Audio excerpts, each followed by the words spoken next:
g.o.a.t. Greatest of all time. Football Twitter's favorite emoji. We hear it all the time, we say it all the time, but what does it really mean? I mean, that's a silly question.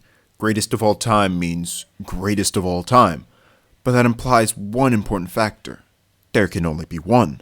Out of every footballer to have ever played the sport, only one extraordinary individual can be given the GOAT moniker, if used correctly. Who's your GOAT? Messi? Ronaldo? Pele? Maradona? Cruyff? Well, whatever your answer is, you're wrong. You don't know who the GOAT is because there isn't one, and there never will be. And here's why.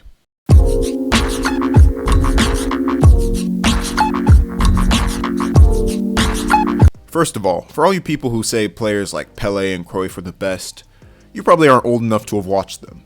And if you are, you're probably so old that you don't even know what GOAT means. But on a serious note, we didn't get to watch players from previous generations.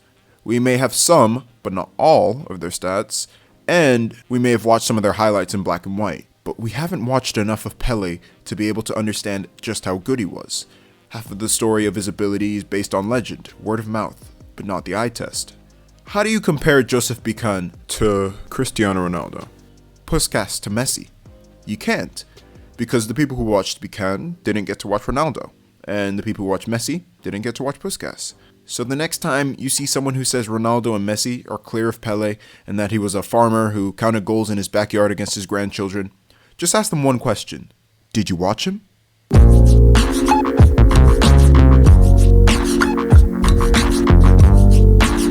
Football has changed in many ways over the years.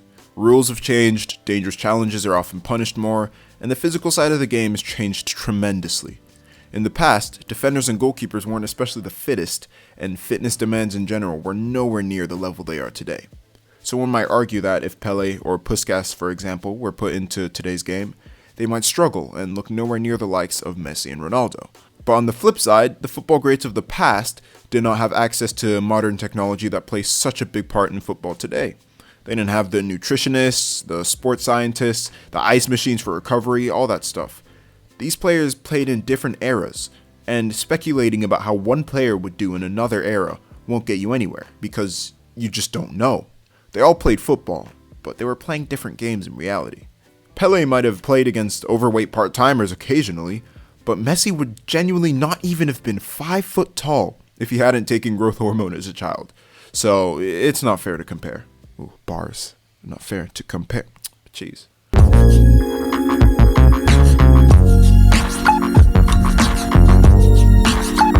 Above everything I've mentioned, however, there is one main reason why I believe there will never be a GOAT. One player who can objectively be proven to be the greatest to ever do it. The answer comes in that very word, objective. Football isn't objective. In fact, it's extremely subjective. What do you value in a footballer? Is it technical ability? Stats? How will they fulfill a role given to them? Their influence on a team? Is it their mentality? How they perform in the biggest moments? There are so many factors that come to determining the quality of a player that it makes it virtually impossible to have an objective way of determining who the GOAT is. That's not even to mention differences in position.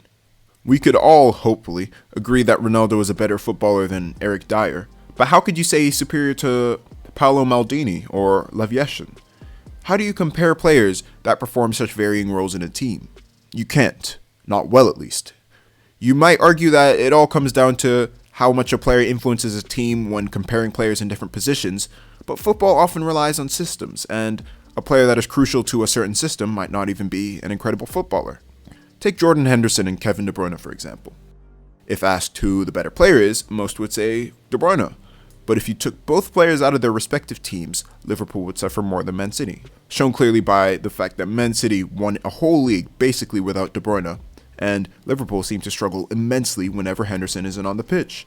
That doesn't mean Henderson is better than De Bruyne though, it just means that he's more vital to his team's system. This issue just makes it all the more difficult to compare players in different positions. And stats only tell part of the story. The clearest example of this is Didier Drogba.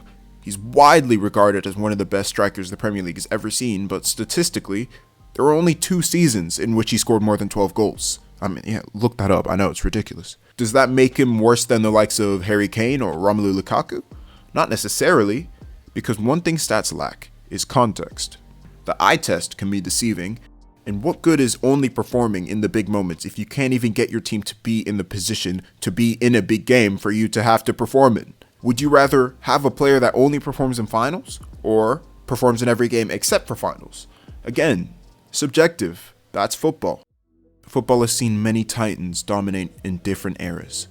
When we watch the likes of Messi and Ronaldo start to reach the sunset of their extraordinary careers, and see the likes of Mbappe and Haaland possibly pick up the mantle as the football greats of the future, don't feel the need to compare them to the icons of the past, to have to say that you were able to watch the GOAT.